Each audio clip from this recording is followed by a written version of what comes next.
Silakan Pak Dirut menyampaikan apa hari ini. Baik, terima kasih Bu Menteri. Selamat sore rekan-rekan. Assalamualaikum warahmatullahi wabarakatuh. Pada sore hari ini kami akan menyerahkan data calon penerima bantuan subsidi upah dari BPJS Ketenagakerjaan kepada Kementerian Ketenagakerjaan melalui Ibu Menteri Tenaga Kerja. Jadi data yang sekarang sudah terkumpul dari target semula 15,7 juta, kita mengumpulkan rekening dan terkumpul 13,7 juta. Masih ada 2 juta rekening lagi yang belum terkumpul. Dari 13,7 juta kita lakukan validasi secara berlapis. Rekening yang tervalidasi ini kita akan serahkan secara bertahap, yaitu sebanyak 2,5 juta per batch.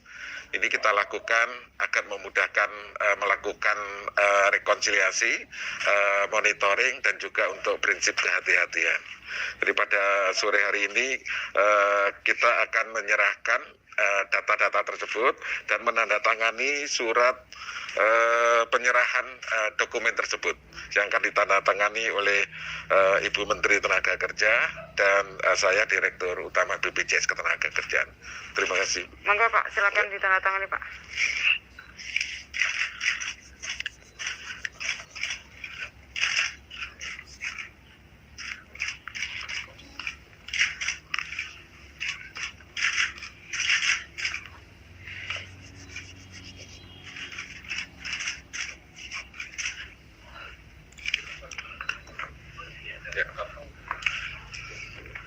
Ini mop-up-nya, jadi kami serahkan ini secara batch. Ini batch pertama 2.500.000 nomor rekening. Ya, 2.500.000 data yang kita serahkan.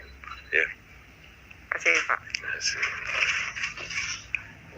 Kami menerima data calon penerima program subsidi gaji atau upah ini dari BPJS Ketenagakerjaan. Tadi Pak Dirut menyampaikan rekening yang sudah masuk 13,7 juta. Masih ada 2 juta lagi yang masih dalam proses. Karena datanya itu membutuhkan validasi data dari BPJS Ketenagakerjaan, maka kami tadi menerima untuk batch pertama 2,5 juta.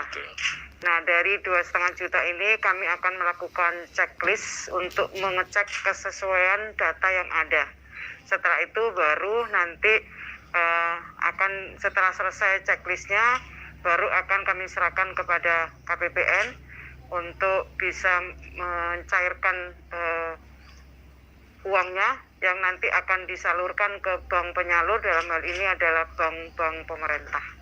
Dari bank pemerintah, dari bank penyalur tersebut nanti akan ditransfer, dipindah bukukan ke penerima program subsidi upah atau setelah kami batch 2,5 ini diserahkan ke kami membutuhkan waktu untuk mencek kesesuaian data yang disampaikan oleh Pak Agus.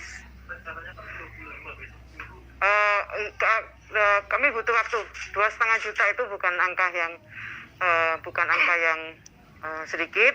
Kami memang mentargetkan bisa dilakukan transfer itu dimulai dari akhir bulan Agustus ini. Kalau di juknisnya itu waktu paling lambat itu 4 hari untuk melakukan checklist itu.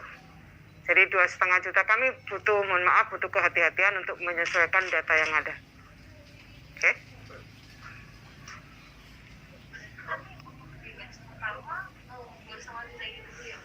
Kami merencanakan batch pertama 2,5 juta. Mudah-mudahan itu 2,5 juta itu minimal ya, per minggu bisa kami lakukan, sehingga dari 15,7 itu bisa masuk datanya pada akhir September 2020 ini. Untuk oke. Baik. Kalau untuk honorer bisa dari pegawai pemerintah non PNS sepanjang dia menjadi peserta BPJS Ketenagakerjaan, maka dia memang termasuk yang menerima program bantuan pemerintah ini. Jadi awalnya kan kita 13,8 juta itu pegawai swasta dengan upah di bawah 5 juta. Kemudian setelah kami koordinasi rapat dengan lintas KL, kami juga memberi kesempatan kepada pegawai pemerintah non PNS yang mereka tidak menerima gaji ke-13 dan mereka sebagai peserta BPJS Ketenagakerjaan itu juga berhak untuk mendapatkan subsidi gaji atau upah ini. Jadi totalnya menjadi 15,7 juta. Yang awalnya 13,8 menjadi 15,7. Jadi mungkin saya tambahkan dari 15,7 tersebut datanya sudah lengkap mendapatkan nomor rekening bank dari masing-masing peserta 15,7 juta dan saat ini sudah terkumpul 13,7 juta. Masih ada 2 juta lagi tenaga kerja yang belum mengumpulkan nomor rekening. Oleh karena itu saya minta bantuan para pemberi kerja, perusahaan, para HRD agar segera mengkolek nomor rekening karyawannya untuk diserahkan kepada BPJS Ketenagakerjaan agar bisa mendapatkan bantuan subsidi upah dari pemerintah. Dari 13,7 juta kita lakukan validasi secara berlapis. Dari validasi, baik itu validasi kepada bank, kita ingin memastikan bahwa nomor rekening itu benar nomor rekening yang ada di bank. Harus kami validasi sebanyak 127 bank dan ini kita lakukan by system secara automatically, tapi karena jumlah besar perlu waktu. Dan dari 13,7 juta yang sudah tervalidasi sebanyak 10 juta. Dari 10 juta hari ini kita serahkan 2,5 juta secara bertahap by batch ini untuk memudahkan monitoring dan juga kita menerapkan prinsip kehati-hatian.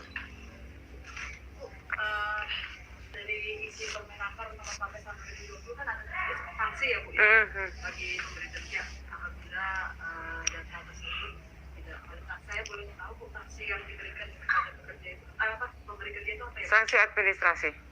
Itu saja Bu. Sanksi administrasi. Dia penghentian pelayanan kepada pemberi kerja yang tidak melaporkan atau tidak mendaftarkan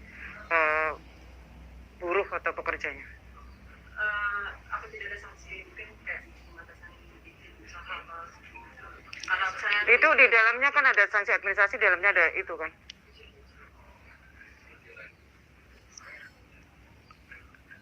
Ya, jadi mungkin bisa saya tambahkan sesuai dengan peraturan pemerintah nomor 86, perusahaan yang tidak memberikan data benar kepada BPJS Ketenagakerjaan, tidak mendaftarkan dan sebagainya akan mendapatkan dikenakan sanksi, yaitu sanksi administratif.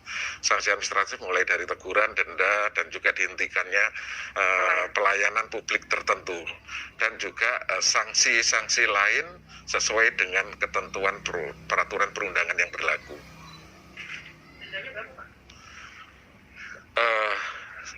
Saya harus cek besarannya Nanti cek lebih nanti nggak adanya bisa kalau mau sekarang, tapi nanti setelah itu juga bisa. Yang sudah lebih teknis lagi. Oke. Cukup ya? Cukup. Data yang digabungkan itu apakah nanti pengecekan dari BPJS atau nanti dari para calon penerima? Oh ya, dari data yang masuk 13,7 juta kita lakukan validasi berlapis tadi, ada yang belum valid, ini kita kembalikan kepada pemberi kerja. Jadi untuk segera dikoreksi. Dan saat ini sedang dalam proses, oleh karena itu saya minta bantuan para HRD perusahaan untuk segera menindaklanjutinya.